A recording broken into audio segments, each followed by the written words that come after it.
نکاح کی پہلی رات اسے کہا گیا کہ تو اپنے گھر لایا ہے دلہن کو تو سب سے پہلے اس کے ہی دوپٹے کو تو مصلی بنا اور اس پر سجدہ کر. یہ حکم ہے. عورت کی عزت نہ ہوتی تو ہم مصلی بناتے اس کے دوپٹے کو. پہلی رات کہا گیا ہے. یہ اور بات ہے کہ معلومات نہیں ہے نوجوانوں کو کہ شادی کے بعد پہلی رات. یہ بھی سیکھنے کی ضرورت ہے. علماء سے یہ تمام چیزیں پوچھ لینا چاہیے جس کی شادی ہو رہی ہے. دلہن آ رہی ہے تو ہم اس کی عزت ہی کے لیے تو یہ تمام کام کر رہے ہیں. اور اس کے بعد حکم یہ دیا گیا کہ سب سے پہلے اس کے ساتھ بات چیت کی شروعات کرنے سے پہلے اس کی پیشانی پر ہاتھ رکھ کر اللہ کی بارگاہ میں یہ کہو اے اللہ اس کے اندر جتنی تو نے اچھائیاں رکھی ہیں وہ سب اچھائیاں مجھے عطا کر دے اور جتنی اس کے اندر برائیاں ہیں ان تمام برائیوں سے مجھے تو بچا دے. یہاں سے تو شروعات کر. ظاہر سی بات ہے میں نے اس وقت محسوس کیا چند دنوں پہلے ایک نوجوان کو تلقین کر رہے تھے پیشانی پر جہاں بال اگتے ہیں وہاں ہاتھ رکھ کر کے دعا کرنا. تو اس نے پوچھا کہ حضرت دعا تو ایسی ہی کر سکتے ہیں پیشانی پر کیا؟ میں بھی چونک گیا. اس کو میں بتاؤں میرے ایک استاد سے میں نے پوچھا کیا ایسا ہے کہ اپنی دلہن کی پیشانی پر ہاتھ رکھ کر کے اس طرح دعا کرنا چاہیے؟ انہوں نے کہا ہاں ہے.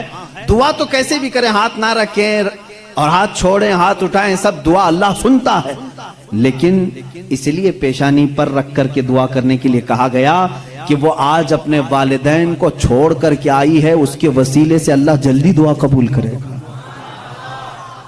اس کا دل مغموم ہے وہ غمگین ہے اور غم زدہ لوگوں کے ساتھ میرا مولا ہے. وہ اپنے والدین کو چھوڑ کر کے تیرے گھر آئی ہے وہ مغموم ہے بہت غم زدہ ہے. آج اس کی پیشانی پر ہاتھ رکھ کر کے دعا کرو. میرا اسی دن یہ ذہن سمجھ گیا کہ اسلام نے عورت کو وہ مقام دیا ہے وہ عزت دی ہے. ہم نے اس کو اپنے جسموں کو سکون پہنچانے والا آلہ نہیں سمجھا مشین نہیں سمجھا بلکہ حقیقی مسلم وہ ہے جو اپنی عورت کی عزت بھی کرے احترام بھی کرے. اللہ کے رسول صلی اللہ تعالی علیہ وسلم نے جو فرامین دیے ہیں عزیزان گرامی وقار یہ نکاح کے اس سسٹم کو بھی میں آپ کو بتاؤں. کچھ تو وہ ہیں جو یہ اسلام کے خلاف بھونک رہے ہیں کہ عورتوں کے اوپر زور زبردستی ہوتی ہے اسلام میں اور دوسروں کی کیا بات کروں. ہمارے ہندوستان پر بیٹھا ہوا میں کیا بتاؤں یہ بھی بڑی عورتوں کی ہاں پیڑت مہیلائیں ہیں مسلم پیڑت مہیلائیں ہیں جو خود بیوی کو چھوڑ بیٹھا ہے. ساری مسلم عورتیں پیڑت ہیں. اللہ اکبر. وہ خود اپنی بیوی کو دیکھنے نہیں جا سکا زندگی ختم ہونے آ گئی بال سفید ہو گئے. پیڑت مہیلائیں ہیں مسلمان. ہاں اگر اے مسلمانوں کوئی بھی ہم میں سے عورت پر زور زبردستی کرتا ہے یاد رکھو میں تمہیں بتاؤں کہ قرآن کہ قیامت کے دن اللہ جانوروں پر بھی اٹھائے ہوئے ہاتھ کا فیصلہ لے گا تو عورت کی بات تو دور کی ہے. میرا عقیدہ تو یہ ہے ایک عورت نے بلی کو باندھ رکھا تھا بخاری شریف میں ہے وہ مر گئی بلی اور وہ عورت بہت عبادت گزار تھی لیکن اللہ تعالیٰ نے فیصلہ فرمایا کہ اس عورت کو جہنم میں ڈالو. میری ایک مخلوق کو باندھ کر رکھی اس نے اور وہ مر گئی. ہمارا تو عقیدہ یہ ہے تم عورتوں پر اگر ظلم کرتے ہو تو تم ذمہ دار ہو لیکن اسلام نہیں. اسلام وہ کامل دین ہے. یہ بیچارے کیا پڑھ پائیں گے جن کو کبھی ڈھنگ کی سپیلنگ نہیں آتی کبھی. یہ ایک ایسا ہوتا ہے کہ ڈمرو بجاؤ تو کوئی ناچتا ہے. اسی طرح سے کچھ لوگ پیچھے سے کچھ لکھ کر کے دیں کچھ بیان کرنے کے لیے تو کچھ لوگ کہہ جاتے ہیں ان کو خود نالج نہیں ہوتی. ایسے ہی کچھ لوگ اسلام پر بھی بھوکتے ہیں. اب اگر یہ ٹاپک اگر میں چھیڑوں 3 طلاق کے تو اور بڑے معاملات ہیں. 3 طلاق کے لیے اسلام نے زور زبردستی کی ہے. عورتوں پر ظلم ہے یہ پیڑت ہیں یہ مہیلائیں ہیں ان کو انصاف دلانا چاہیے. 3 طلاق دینا پہلی بات یہ سمجھے ہی نہیں. آپ تو سمجھتے ہیں نا اسلام میں فجر کی نماز فرض ہے ظہر کی نماز فرض ہے نا عصر مغرب عشاء فرض ہے طلاق دینا فرض ہے تو اتنا کیوں نہیں سمجھ رہے. کون کہتا ہے کہ ہر مسلمان 3 طلاق دینا فرض سمجھتا ہے؟ ارے وہ ایک ایگزٹ راستہ ہے. ہم کبھی بھی کسی بھی بندے کو نکاح پڑھاتے ہیں تو طلاق کا نام تک نہیں لیتے. اگر ذکر کر دیا نا کہ میں 5 سال کے بعد طلاق دینے کے لیے نکاح کر رہا ہوں تو وہ نکاح ہی حرام ہو گیا. بلکہ میں کہتا ہوں اگر تم نے نکاح میں یہ کہہ دیا 80 سال کے بعد میں چھوڑ دوں گا یا 80 سال کا یہ کانٹریکٹ ہے میرا, تو نکاح نہیں ہے وہ نکاح نہیں, اس کو متاع کہتے ہیں.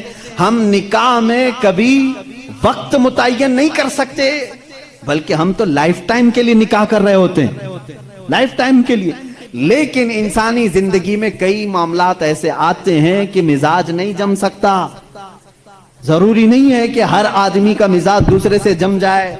کبھی ایسا ہو گیا تو اس کے لیے آپشن رکھنا چاہیے کہ نہیں رکھنا چاہیے, اس کے لیے آپشن رکھنا چاہیے کہ نہیں رکھنا چاہیے. ارے میاں تم کسی کو گاڑی میں بٹھا کر کے بھیج رہے ہو اور اس سے یہ کہو کہ چلنا ہی ہے, اگر وہ پوچھ لے گاڑی کے پہیے دونوں پنچر ہو گئے تو کیا کروں, کہا پھر بھی چلنا ہی ہے. یہ ظلم ہے, یہ زیادہ ہے. ٹائر پنچر ہو گئے تو قریب میں گیریج ہے, کھول کر کے بدلوا لو. معقول بات ہے کہ نہیں؟ اگر بیچ راستے میں نہیں تم پابندی لگا دے, نہیں ٹائر نہیں بدلنا, پنچر ہوئی اسی سے چلنا, یہ زیادتی ہے کہ نہیں؟ اب میں آپ کو بتاتا ہوں, 2 ٹائر لے کر کے چلے تھے شادی کے بعد, 2 ٹائر ہیں اور دونوں چل رہے ہیں تو ٹھیک ہے, ایک بھی پنچر ہوا تو کیا کرو, یہ کہتے نہیں پنچر ٹائر کے ساتھ ہی چلو. ارے بھائی کہیں اور گاڑی گڑے میں گر جائے گی. حکم یہ ہونا چاہیے کہ اگر پنچر ہو گیا تو ٹائر چینج کر سکتے ہو, تمہارے لیے آپشن ہونا چاہیے. بس اسلام کا تقاضا صرف اتنا ہی ہے کہ اگر کسی کی زندگی میں انبن ہو گئی, نہیں بن پائی, تو اس کے لیے ایک آپشن ہے کہ عورت کو وہ بھی ایک ساتھ 3 طلاق نہیں, اس کو حرام قرار دیا گیا ہے. شریعت میں ایک وقت میں 3 طلاق دے دینا حرام ہے. میں اس کا ببانگ دہل آج اعلان کرتا ہوں, اگر کوئی ایک ہی ساتھ اپنی عورت کو طلاق طلاق طلاق اس طرح 3 بار کہہ دیتا ہے تو اس نے حرام کام کیا, گناہ کیا, ناجائز کام کیا ہے. اگر چھوڑنا بھی ہے تو اس کو اسلام نے طریقہ بتایا ہے. 1 بار پہلے بولو, 1 مہینے کا ٹائم دو, 1 مہینے میں بھی پھر نہیں بنی تو دوسری مرتبہ پھر 1 بولو اور 1 مہینہ چھوڑ دو. 2 مہینے کا ٹائم گزر گیا, اب پھر بھی نہیں بن پا رہی, تب پھر سب کو بٹھا کر کے کہہ دو ہم نے 2 مرتبہ دیکھ لیا, اب ہماری زندگی آگے چل نہیں پاتی, تیسری مرتبہ ہم اس کو ختم کرتے ہیں. یہ طلاق کا صحیح طریقہ ہے. کیا اس میں اسلام نے ظلم کیا؟ اسلام نے اس میں ظلم کیا؟ اس کو یہ ڈھنڈورا پیٹ پیٹ کر کے لوگوں کو ایسا بنا کر کے رکھیں. بیچارے کچھ لوگ ان پڑھ ان کی باتوں میں آ بھی جاتے ہیں. ارے ہمارا ہندوستان تو ایسا ہے کہ باہر کوئی بھی ڈمرو بجائے اس کے ارد گرد تو لوگ کھڑے ہو ہی جاتے ہیں. کوئی بھی گلی کوچے میں بھی آ کر کے ڈھول بجاتا ہے تو کتنا مجمع جمع ہوتا ہے. پارلیمنٹ میں بیٹھ کر کے اگر بجائے تو کیوں نہیں سنیں گے لوگ, سنیں گے لوگ. ہماری پبلک ہے, بہت میچور پبلک ہے. عزیزان گرامی, یہاں پر میں آپ کو اسلام کی وہ خصوصیات عرض کر رہا ہوں جس میں اسلام نے کہیں پر اپنے پیروکاروں پر ظلم نہیں کیا, بلکہ اس کا ہر حکم فطرت کے عین مطابق ہے. اب کچھ لوگ وہ ہیں جو سنیاس لینے کو کہتے ہیں, نہیں عورت کو چھونا بھی نہیں چاہیے, پوری زندگی بھر ایسے ہی رہنا چاہیے, اس کے بھی ہم خلاف ہیں. نہیں, اسلام اس چیز کا خلاف ہے کہ تم اس کے اندر کی چاہت اور اس کے